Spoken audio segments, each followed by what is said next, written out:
Olá pessoal, vamos dar continuidade ao nosso estudo aqui no canal Luz Espírita Estudos.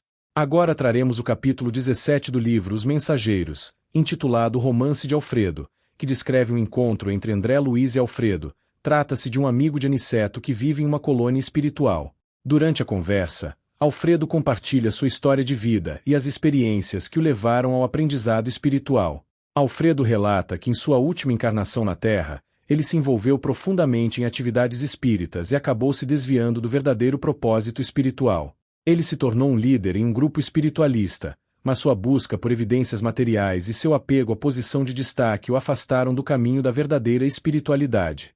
Ao longo deste capítulo, Alfredo irá compartilhar suas reflexões sobre as lições que aprendeu com suas experiências na Terra e no plano espiritual.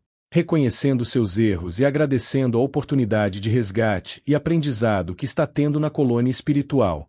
Só este início me faz refletir o quanto a bondade divina é maravilhosa, sem contar com a ajuda dos amigos da espiritualidade, que sempre estão aptos a nos compreender, trazer um alento para os nossos conflitos impregnados por ainda nos sentirmos tão próximos à materialidade. Então vamos seguir com o nosso aprendizado. Mas, voltando-se afável para Aniceto, exclamou: no entanto, o momento não comporta divagações. Sentemo-nos. Devem estar cansados da peregrinação difícil. Necessitam refazer energias e repousar algum tanto.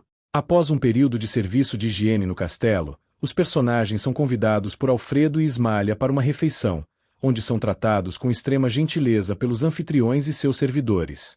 Durante a conversa à mesa, Alfredo expressa sua opinião sobre os serviços prestados na região, destacando as oportunidades de realização oferecidas, mas também ressaltando as dificuldades enfrentadas devido aos conflitos e vibrações negativas que afetam tanto os desencarnados quanto os encarnados. Ele menciona o aumento significativo da demanda por alimentos e remédios no posto de socorro, devido ao grande número de necessitados causado pelos conflitos devastadores na região. A conversa revela a preocupação dos personagens com as condições e desafios enfrentados no ambiente espiritual em que estão inseridos. Alfredo prossegue. O presente período humano é de conflitos devastadores e as vibrações contraditórias que nos atingem são de molde a enfraquecer qualquer ânimo menos decidido. Desencarnados e encarnados empenham-se em batalhas destruidoras. É uma lástima. Multiplica-se o número de necessitados que recorrem ao posto, continuou indagando nosso orientador. Enorme. Nossa produção de alimentos e remédios tem sido integralmente absorvida pelos famintos e doentes.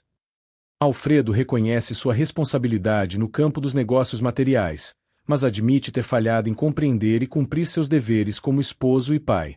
Ele reconhece que Ismália era a providência de sua casa, suportando silenciosamente a perseguição de um amigo desleal que buscava prejudicá-la. O sócio de Alfredo tentou envenenar sua mente com acusações infundadas contra Ismália, causando confusão e sofrimento na vida do casal. Este relato de Alfredo destaca os desafios enfrentados nas relações familiares e as consequências da negligência e da injustiça. Alfredo reflete sobre sua vida familiar e sua negligência com os deveres de esposo e pai. Ele reconhece que sua esposa, Ismália, era a providência de sua casa, mas lamenta não ter compreendido suas responsabilidades e não ter sido um apoio adequado para ela e seus filhos.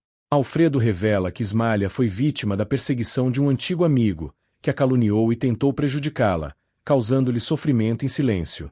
Ele próprio foi influenciado por essas calúnias, o que afetou seu relacionamento com Ismália. O amigo desleal de Alfredo chegou ao ponto de subornar criados domésticos e colocar espiões para vigiar Ismália, minando ainda mais a confiança e a harmonia familiar. A situação culmina quando um homem subornado pelo perseguidor do casal é encontrado perto de seus aposentos, levando Alfredo a um acesso de desespero e paranoia. Ele revira o quarto em busca do suposto intruso, enquanto o homem foge pela janela, deixando para trás um chapéu novo para reforçar as acusações infundadas contra Ismália. Dominado pela raiva e pelas calúnias sem fundamento, ele quase comete um ato de violência contra Ismália, sua esposa, mas é impedido por uma força inexplicável. Abandonando o lar e afastando-se da família, ele parte para a Europa, onde permanece por 3 anos, ignorando completamente o destino de Ismália. Apenas após receber uma carta informando da morte dela, causada pela tuberculose após 2 anos de sofrimento, quando decide retornar ao Brasil. Ele assume a responsabilidade pela criação dos filhos, mas vive em constante desilusão e angústia pelo que aconteceu. Anos depois, ao ser chamado à cabeceira do ex-sócio, o narrador descobre a verdade sobre as calúnias que destruíram sua família, mas já é tarde demais para conceder perdão. Consumido pelo remorso e pela loucura, ele tenta reparar o erro visitando a propriedade rural dos sogros, mas sua redenção é interrompida pela morte, e ele retorna ao plano espiritual em condições de tristeza e desespero. Alfredo e Ismália são esposos. A relação entre eles é marcada por momentos de felicidade, mas também por desafios e provações. Durante sua vida na Terra, Alfredo foi descuidado em relação aos deveres do lar e à atenção devida à sua esposa e filhos.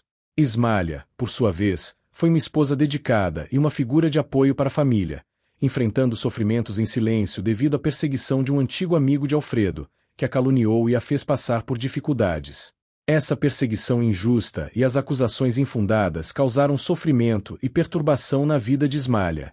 Alfredo, inicialmente desprevenido, acabou sendo influenciado por essas acusações, o que contribuiu para um afastamento entre ele e sua esposa. No entanto, com o tempo, Alfredo percebeu a injustiça das acusações e o amor e a dedicação de Ismália, mas já era tarde demais para impedir que a situação causasse danos irreparáveis ao relacionamento deles.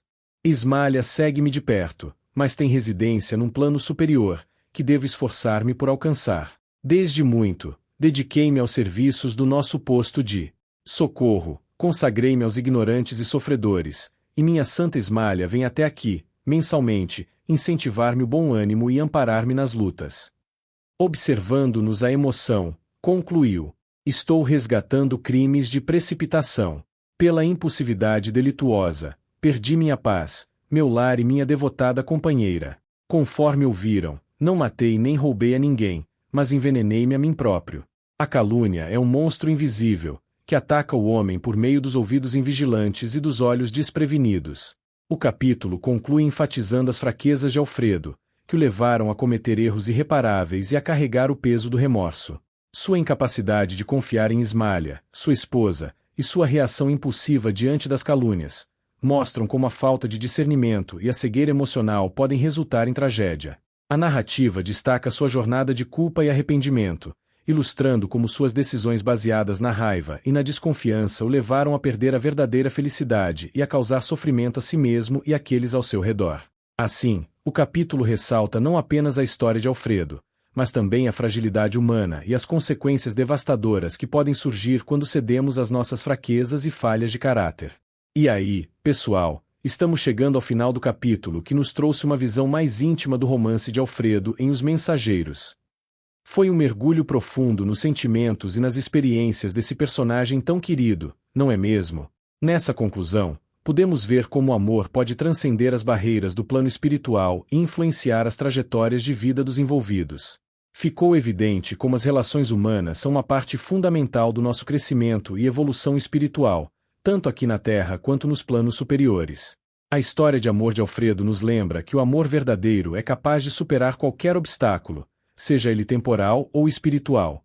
Ela nos inspira a cultivar relacionamentos baseados na compreensão, no respeito e na entrega mútua, pois são esses laços que nos sustentam nos momentos mais desafiadores da jornada.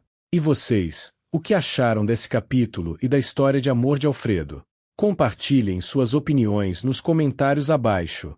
E não se esqueçam de deixar o seu like, se inscrever no canal e compartilhar com os amigos para que mais pessoas possam se emocionar com essas belas histórias espirituais. Até a próxima, pessoal!